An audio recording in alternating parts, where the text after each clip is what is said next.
Strongest swordsman one piece का इकलौता title जो बहुत ज़्यादा कंट्रोवर्शियल है, पर इस टाइटल को कंट्रोवर्शियल होना नहीं चाहिए था।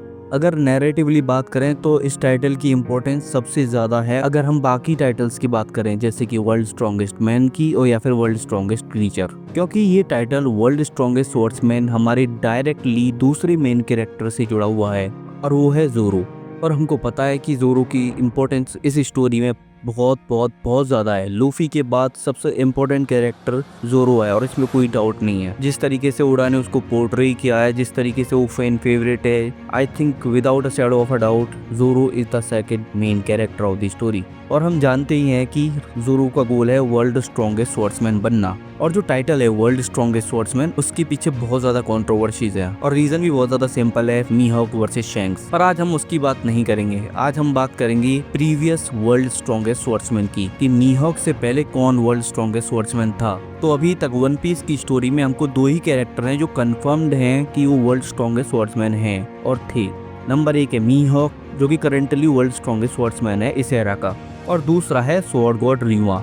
रियुमा अपने टाइम का स्ट्रॉन्गेस्ट स्वॉर्ड्समैन था, इसमें कोई डाउट नहीं है। और उसकी सबसे बड़ी फीट ये थी कि उसको लोग लिटरली गॉड बोलते थे, स्वॉर्ड गॉड। और हम देखें अगर वन पीस की हिस्ट्री में तो ऐसे दो ही कैरेक्टर हैं जिनको गॉड बोला जाता है, उसमें से एक है स्वॉर्ड गॉड और दूसरा है सन गॉड। तो ओडा हर किसी कैरेक्टर को ये टाइटल गॉड का टाइटल नहीं देता सिवाय दो कैरेक्टर्स के। तो इसका मतलब ये है कि रियुमा अपने टाइम पे बहुत ज्यादा पावरफुल कैरेक्टर था और उसने वर्ल्ड गवर्नमेंट को भी फेस किया था, और उसी की डर की वजह से वर्ल्ड गवर्नमेंट ने कभी वानों पर अटैक नहीं किया। तो हम ये तो कह सकते हैं कि वर्ल्ड स्ट्रॉन्गेस्ट स्वॉर्ड्समैन टाइटल कोई नॉर्मल फीट तो नहीं है। तो हम नॉर्मली ये तो कह सकते हैं कि वर्ल्ड स्ट्रॉन्गेस्ट स्वॉर्ड्समैन बहुत ज़्यादा पावरफुल टाइटल है, क्योंकि ये टाइटल सिर्फ स्ट्रेंथ के बेस पे अचीव किया जा सकता है। तो आज की इस वीडियो में हम बात करेंगे कि मीहॉक से पहले कौन था वर्ल्ड स्ट्रॉन्गेस्ट स्वॉर्ड्समैन। तो हम बात करें कि लिटरली कौन मीहॉक से पहले वर्ल्ड स्ट्रॉन्गेस्ट स्वॉर्ड्समैन था, तो मेरे दिमाग में सिर्फ 3 नाम आते हैं। पहला आता है रॉक्स डी ज़ेवेट। अगर हम बात करें रॉक्स डी ज़ेवेट की, तो वो एक बहुत ही पावरफुल स्वॉर्ड्समैन है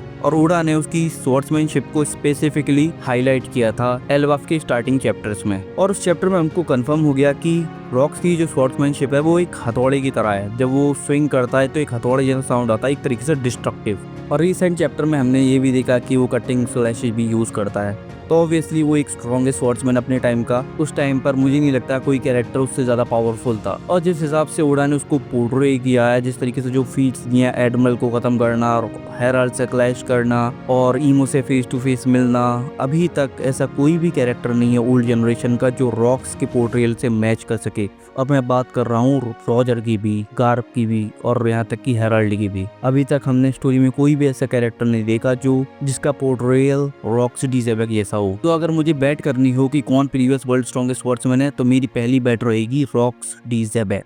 तो अब हम बात करते हैं दूसरे कैंडिडेट के बारे में, और वो है रॉजर। हाँ भाई हाँ, रॉजर। बहुत से शैंक्स फैन कहेंगे कि अरे रॉजर स्वॉर्ड्समैन नहीं है, ओडा ने कभी स्वॉर्ड्समैन नहीं बोला। भाई जितना भी अभी तक हमने रॉजर को देखा है वो लिटरली स्वॉर्ड्समैन है। उसने अपने बेटे का नाम भी अपनी स्वॉर्ड के नाम पे रखा, एस। तो तुम्हें और कितना बड़ा प्रूफ चाहिए कि रॉजर स्वॉर्ड्समैन है कि नहीं। और हम बात करें उसकी फीट्स की और पोर्ट्रेयल की, तो अगर रॉक्स के बाद सबसे बेस्ट पोर्ट्रेयल है अगर किसी का इस स्टोरी में, अगर ओल्ड जन की बात करें, तो वो है रॉजर। और जितनी भी फीट्स हमने रॉजर की अभी तक देखी है वो उसकी सिर्फ स्वॉर्ड से रिलेटेड है, चाहे ओडिन को वन शॉट करना या फिर व्हाइट बियर्ड से क्लैश करना और अभी रिसेंटली चैप्टर में गार्प के साथ क्लैश करना। तो मतलब रॉजर एक बहुत ही ज्यादा पावरफुल स्वॉर्ड्समैन रहा है अपने टाइम का, और उसकी हाकी भी one of the most powerful है। मुझे क्यों लगता है कि Roger previous world strongest swordsman था? उसका बहुत सिंपल रीजन था रॉजर का एग्जीक्यूशन। जब रॉजर एग्जीक्यूट हो रहा था तो हमने मीहॉक को उसके एग्जीक्यूशन प्लेटफॉर्म पर देखा था, वो वहाँ था और दूसरे वॉरलॉर्ड्स की तरह ही। अब मीहॉक का वहाँ आना एक सिंपली मुझे कोई सेंस नहीं लगा कि मीहॉक वहाँ पर क्यों था। तो बाद में मुझे एक कंक्लूजन पर पहुंचा कि शायद मीहॉक रॉजर को एडमायर करता था, शायद उसकी स्वॉर्ड्समैनशिप को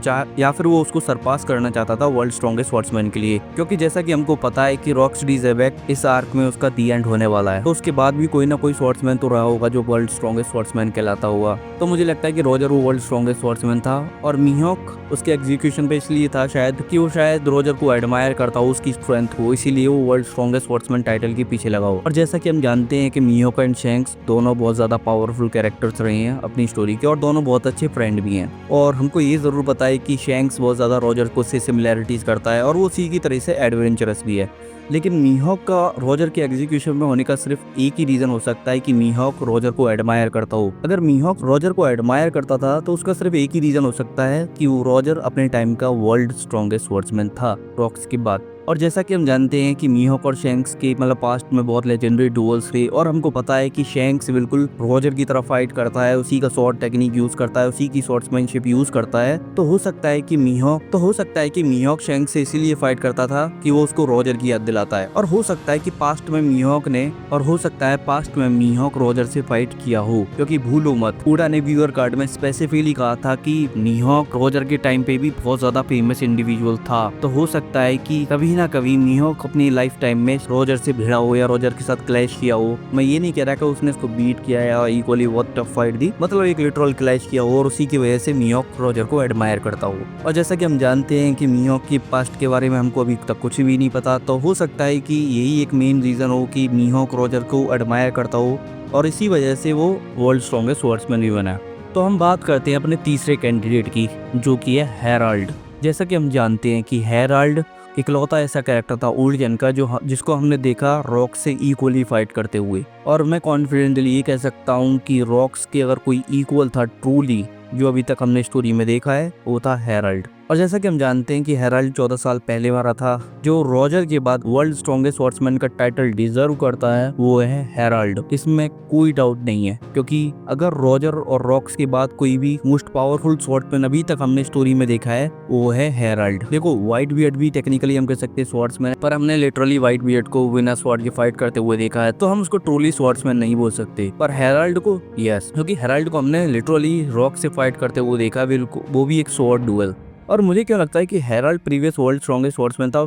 उसका बहुत बड़ा सिंपल रीजन ये है कि हेराल्ड इकलौता कैरेक्टर है जिसको मीहॉक करंटली फेस कर चुका हो और वो अलाइव भी था। अभी तक हमको स्टोरी में ये नहीं पता कि मीहॉक वर्ल्ड स्ट्रॉन्गेस्ट स्वॉर्ड्समैन कब बना था।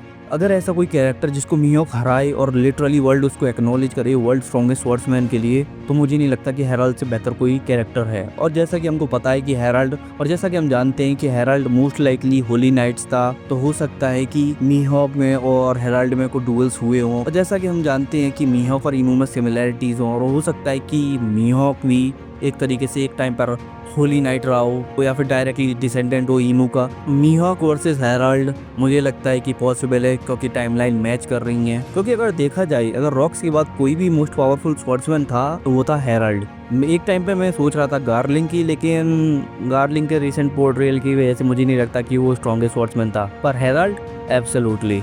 अगर हम बात करें फीट्स की, पोर्ट्रेयल की, तो मेरे हिसाब से अगर कोई वर्ल्ड स्ट्रॉन्गेस्ट स्वॉर्ड्समैन का टाइटल डिजर्व करता है तो पहला है रॉक्स, अगर उसके बाद कोई है तो वो है रॉजर, और तीसरा जो लॉजिकली बहुत ज़्यादा सेंस करता है वो है हेराल्ड। और कुछ कैरेक्टर हैं जिनको मैं कह सकता हूँ कि वर्ल्ड स्ट्रॉन्गेस्ट स्वॉर्ड्समैन रहे होंगे, पर मैं पूरी तरीके से श्योर नहीं था। उनमें से एग्जाम्पल के तौर पर ले सकते हैं डार्क किंग रेले, गोल्डन लाइन शीकी, या फिर कोई नया इंडिविजुअल कैरेक्टर जो अभी तक हमको स्टोरी में इंट्रोड्यूस नहीं हुआ है। अगर ये वीडियो तुमको पसंद आया हो तो कमेंट सेक्शन में बताओ कि तुम्हारे हिसाब से कौन था प्रीवियस वर्ल्ड स्ट्रॉन्गेस्ट स्वॉर्ड्समैन। और इस वीडियो को लाइक करो और वीडियो को शेयर करो और चैनल को सब्सक्राइब करो।